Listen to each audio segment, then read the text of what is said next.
Hello everyone, नमस्कार। आज की वीडियो में हम बात करेंगे मेरी यूपीएससी जर्नी के बारे में। I will show you my marksheets from the 2 attempts where I was selected. And given the fact कि मैंने 6 अटैम्प्ट दिए हैं, जिनमें से मैंने 4 बार मेंस दिया है, जिनमें 2 बार इंटरव्यू दिया है एंड फाइनली 2 बार सिलेक्शन हुआ है। There were a lot of things on the way which अगर मुझे मेरे पहले अटैम्प्ट में पता होती तो मेरी जर्नी शायद थोड़ी ज़्यादा आसान होती, या मे बी शायद मैं जल्दी उस जर्नी को कवर कर लेता। So today's video will talk about 10 things that you should know in your first UPSC attempt that will make your life easier and hopefully your journey shorter. So let's begin.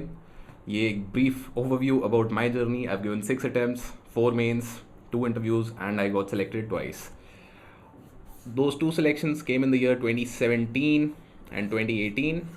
ये मेरी marksheets हैं, ये 2017 की marksheet है and ये 2018 की marksheet है। तो यहाँ पे as you can see recommended है। ये नॉट रिकमेंडेड जो था बाद में got converted into reserve list.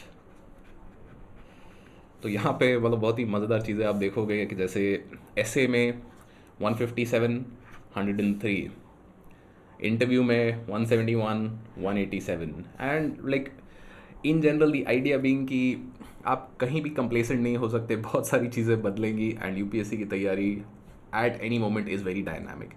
So let's begin. First and foremost thing, the most important thing that you need to remember is UPSC preparation is going to be absolutely boring.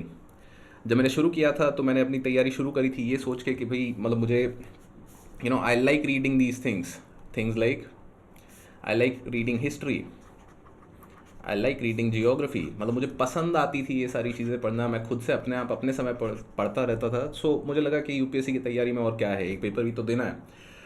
But I was very wrong. UPSC में ऐसा नहीं है कि आपको history नहीं पढ़ना है, आपको हिस्ट्री पढ़ना है, बट आपको हिस्ट्री की एक ही किताब, one book, you have to read multiple times, 5, 6, 7 up to 10 times you will read the same book. And जब आपको ये चीज़ बार बार एक ही चीज़ करते रहते हो, it becomes very boring. But success UPSC में उन्हीं लोगों को मिलती है जो बोरिंग चीज़ें कर पाते हैं। मतलब UPSC is not glamorous at all. दूर से देख के बोलना अच्छा लगता है कि भाई यूपीएससी की तैयारी कर रहे हो, मतलब लोग ऐसे घबरा जाते हैं कि पता नहीं कौन आ गए। बट जब आप जाओ अंदर तो इट इज़ एब्सोल्युटली बोरिंग। थक जाओगे, पिट जाओगे, घिस जाओगे, और अगर फिर भी करते रहे तो रैंक भी ले आओगे।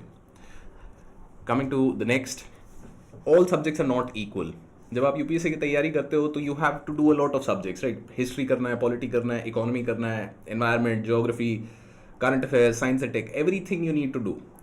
But at the same time सब चीज़ें एक साथ नहीं करनी है, सब चीज़ों की इक्वल वैल्यू नहीं है। फॉर एग्जाम्पल, आप पॉलिटी एंड इकोनॉमी डेफिनेटली पहले करो एंशिएंट एंड मेडिवल से। बहुत सारे लोग इस चीज़ की टेंशन में घूमते रहते हैं कि भाई एंशिएंट एंड मेडिवल कैसे किया जाए, बहुत सारे सवाल आ रहे हैं, बहुत सारे सवाल। बट हर साल ये भी तो देखो, कम से कम 10 सवाल आते हैं इकोनॉमी से, 10 सवाल आते हैं पॉलिटी से, जो कि स्ट्रेट फॉरवर्ड होते हैं। इन सवालों में आपको गलती नहीं करनी है। एंशिएंट एंड मेडिवल में कितना पढ़ लो शायद फिर भी ना हो पाए, बट इकोनॉमी एंड पॉलिटी में मुझे पता है कि if I put in the effort there will be things that will work in my favor. So all subjects are not equal, but you need to study by prioritizing the most important ones. Coming to the next point, आप syllabus complete नहीं कर पाओगे। मतलब आपको लग रहा है ये कि I am sure all of you have felt this sense of incompleteness. एक होती है कि I been reading history for so long, but मतलब बीच में अटके हुए हैं एंड मतलब काफ़ी कुछ कर रहे हैं, ऑप्शनल भी चल रहा है, इकोनॉमी भी चल रहा है, but like just things are incomplete. You have to get use to that sense of incompleteness. UPSC में कभी भी ऐसा मोमेंट नहीं आएगा जहाँ पे आप 100% श्योर हो कि मैंने सब कुछ कर लिया है।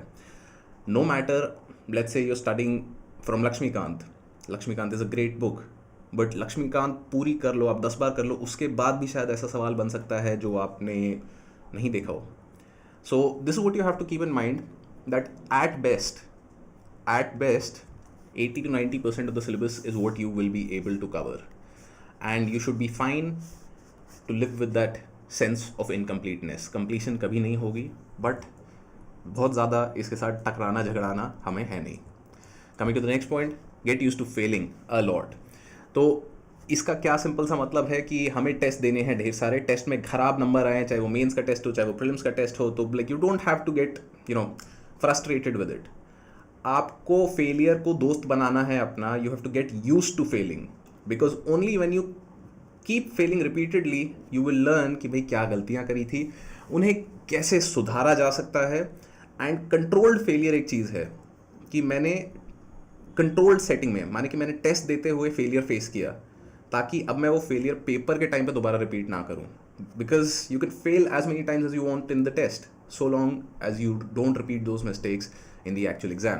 फिफ्थ बीइंग कि कुछ चीज़ों को समय लगेगा, इसका कोई इलाज नहीं है, कुछ चीज़ों को समय लगेगा. Give it time, be patient. आप कल इम्प्रूव नहीं करोगे, मतलब even if you join the test series, आप अगर चाह रहे हो कि भाई हर टेस्ट में आप मतलब 50 नंबर का जंप मारो तो नहीं होगा. बट अगर 5 नंबर 10 नंबर का टेस्ट जंप मार रही है बात कर रहे हो, so like that can happen. So you need to keep showing up every day and be patient. चीज़ें सुधरेंगी, चीज़ें बदलेंगी, बट तब जब आप डेली बेसिस पे काम करते रहे. For a very simple example of this can be कि हम करंट अफेयर्स से बहुत लोग परेशान रहते हैं, right. I am sure each and every one of you has face this problem कि भाई कितना करंट अफेयर्स करना है, पिछले एक साल का करना है, एंड लाइक 110 पेजेस की एक वो मंथली बुकलेट होती है. सो लाइक कैसे होगा ये. आपको बहुत एक सिंपल चीज़ याद रखनी है कि जब आप 6 महीने के करंट अफेयर्स कर लोगे ना, तो आपको दिख जाएगा कि कितनी सारी चीज़ें रिपीट हुई.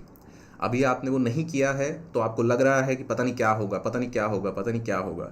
बट जब आप कर लोगे तो आप देखोगे, अरे ये तो वही था, अरे ये तो वही था. बट जब तक नहीं करोगे, जब तक वो 6 महीना नहीं लगाओगे, till then you'll keep feeling this. So which brings me to this point which is, जल्दी कुछ चीज़ें नहीं हो सकती, समय लगेगा. करंट अफेयर्स नवंबर के महीने के करंट अफेयर्स नवंबर के बाद ही आएंगे. तो be patient, trust the process, you will get there.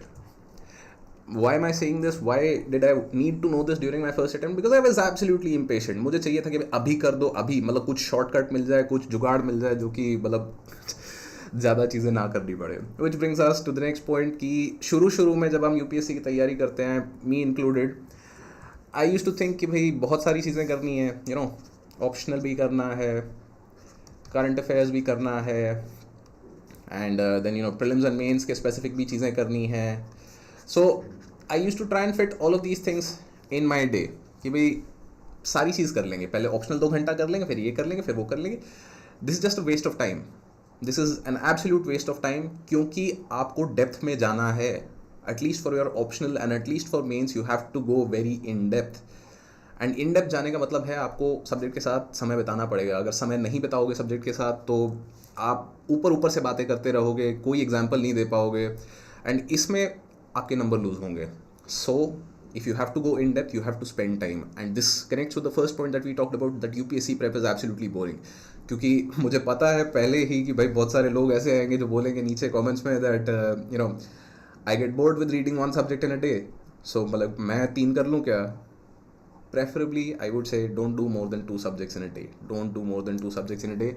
And best case, one thing at a time. क्योंकि एक चीज़ की मास्टरी कर लो, एक चीज़ पे पकड़ बना लो अच्छे से, उसके बाद अगली चीज़ कर लेना. 4 चीज़ एक साथ करने की कोशिश करोगे तो सारी जगह फैल जाओगे, कोई फ़ायदा नहीं होगा, right. So that is the idea of one thing at a time. Coming to the next point, too much advice is bad advice. In the age of ever present advice on YouTube channels, जैसे कि ये एक YouTube channel पे आप video देख रहे हैं, there will be plenty of other YouTube channels which will tell you कि भाई ऐसे करो. there will be so many toppers who will come in and say कि भाई ये करो, ये करो, ये करो, ये करो, 10 चीज़ हो रही हैं. आप 10 चीज़ें सुन लोगे तो होगा कुछ भी नहीं. ये चीज़ आपको याद रखनी है. सबकी एडवाइस सुनते रहे तो कुछ नहीं होगा. किसी एक इंसान की एडवाइस पकड़ो, उस पर काम करो, और काम करके जो गलतियां हों उनको फिर आगे जाके try and remove, try and improve on them. Till the time you keep asking for the best strategy, you keep asking for कि भाई बेस्ट इंस्टीट्यूट कौन सा है, बेस्ट स्ट्रैटेजी क्या है, बेस्ट टाइम टेबल क्या है, बेस्ट बुक्स कौन सी हैं, यू विल नेवर स्टार्ट. क्योंकि हम वो बेस्ट के चक्कर में पड़े रहेंगे, हम ढूंढते रहेंगे, कुछ मिलेगा है नहीं. क्योंकि हर कोई बोल रहा है, कभी कोई बोल देगा कि ये किताब अच्छी है, कोई बोल देगा वो किताब अच्छी है, तो मतलब चक्कर काटते रहेंगे. Don't do that. Make mistakes. जल्दी गलतियाँ करो एंड उन गलतियों से सीख के उन्हें सुधारो. That is the way to go about civil services exam preparation. And this number has to be changed, but great. That's the idea कि you are responsible. बहुत सारे लोग जब यूपीएससी की तैयारी कर रहे होते हैं तो ये भूल जाते हैं कि मतलब ये आपकी जिम्मेदारी है. People come and people ask me कि सर आप गाइड कर दो, आप बस मतलब ऐसे फीडबैक ले लेना, आप पूछ लेना, ये कर लेना. मैं पहला सवाल लोगों से ये पूछता हूँ कि भाई कितने घंटे पढ़ रहे हो. दिल से कि 4 घंटे से 6 घंटे हो पा रहा है, बट मतलब आप पूछ लोगे तो ज़्यादा हो जाएगा. नहीं, that is not how it works. Nobody else is going to do it for you. It is your responsibility to study hard.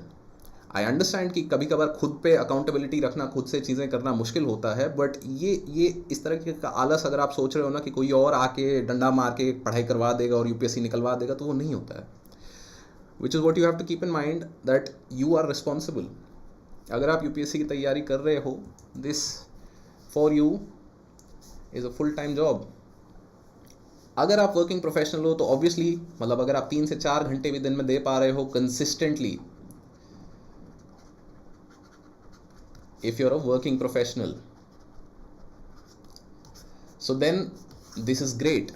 But अगर आप एक फुल टाइम एस्पिरेंट हो, माने कि आप सिर्फ और सिर्फ यूपीएससी की तैयारी कर रहे हो और फिर आप दिन में 7, 8, 10 घंटे नहीं पढ़ रहे हो, तो आप आलस कर रहे हो और मतलब ये काम चोरी से नहीं होगा. मैं भी पहले सोचता था कि अरे वो बावले होते हैं वो लोग जो 12 घंटे पढ़ते हैं, मतलब मैं शाना हूँ, मैं 7 घंटे पढ़ूंगा या मैं 5 घंटे पढ़ूंगा, मैं उनसे ज़्यादा एफिशिएंसी में करके निकाल दूंगा. लगता है ऐसा, but that's not how it works. Treat civil services exam preparation like a full time job. ये आपकी जिम्मेदारी है क्योंकि आपने अपने पेरेंट्स से समय मांगा है, आपने अपनी ज़िंदगी से समय मांगा है, ये आपकी यूथ के जो सबसे इम्पोर्टेंट साल हैं आप यहाँ लगा रहे हो. Make sure that you get the worth out of it. Make sure that you're putting in the effort. Make sure that you're treating it as your core and most important responsibility. क्योंकि जब full time तैयारी कर रहे होते हैं तो बहुत एक चांस होता है कि हाँ चलो पार्टी कर लेते हैं, खाली तो बैठे हैं, अच्छा वो कर लेते हैं, 10 चीज़ करने का मन आएगा. बट नहीं, first you have to do your job which is study 8 to 10 hours every day. This is your job. Treat it like a job. Coming to the 9th point, another very important idea कि अगर आप expect कर रहे हैं कि मैं superman हूँ and super woman हूँ and I will perform at 101%, 110% every day, you are going to fail. Why? क्योंकि इंसान हो आप, इंसान हो, एंड इंसान जब एकदम पीक कैपेसिटी पे चलता है ना तो इंसान घिस जाता है और इंसान को मतलब फ्रस्ट्रेशन होने लगती है और मतलब प्रॉब्लम्स आने लगती हैं. So set realistic targets for yourself. Don't look to perform 100% every day. अगर फॉर एग्जांपल आप दिन में let's say you can read 100 pages, example के तौर पे let's say you can read 100 pages in a day, तो आपके प्लान में सिर्फ और सिर्फ 80 पेजेस का टारगेट होना चाहिए. You should only set targets which are 80 to 90% of your capacity, not at 101%. क्योंकि 101% पे अगर आपका कोई टारगेट है तो you will miss that target very frequently because it requires you to have absolute efficiency. But हमें पता है कि जब हम तैयारी कर रहे हैं तो भाई बहुत सारी चीज़ें होंगी, भाई घर पे कुछ काम आ जाएगा या भाई मतलब किसी से मिलने जाना है या कोई घर पे आ गया, मतलब 10 चीज़ें होती है. अगर आप दिल्ली में रह रहे हैं या कहीं और रह रहे हैं तो things happen. And if just one small thing happening throws your plan out of the window, then that's not a good plan. तो ये चीज़ ध्यान रखो कि आप इंसान हो और उस हिसाब से प्लानिंग करो. Coming to the last point, learn to manage your emotions. UPSC prep में आपको बहुत frequently you will face guilt कि I'm wasting my parents money, I'm wasting my time, I'm wasting इतनी सारी चीज़ें हो रही है, मेरे दोस्त जो है वो नौकरी कर रहे हैं, वो घूमने जा रहे हैं, ये कर रहे हैं, वो कर रहे हैं, 10 चीज़ कर रहे हैं और मैं यहाँ बैठा क्या कर रहा हूँ.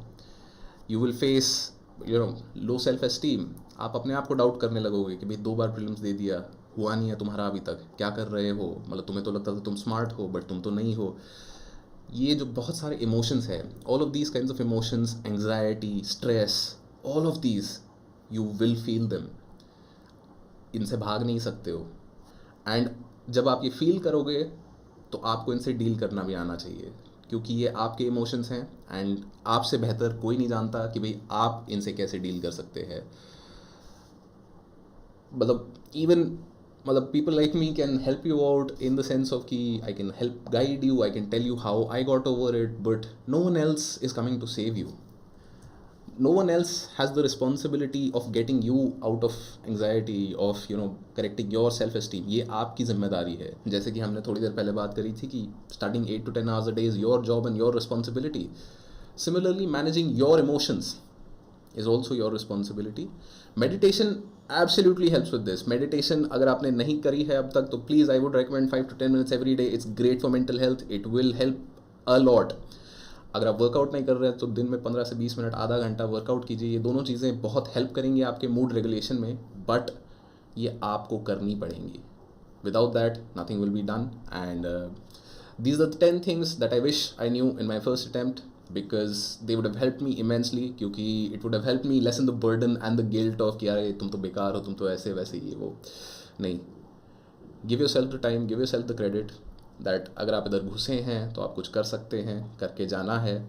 एंड बट रिस्पॉन्सिबिलिटी आपकी है. घुसे हो, कुछ करना है तो show up, do the work. Bringing me back to the final point, which is just a reminder about the integrated test series. You can check it out on the website. You can check it out in the description below. And if you have any doubts, please do let me know in the comments.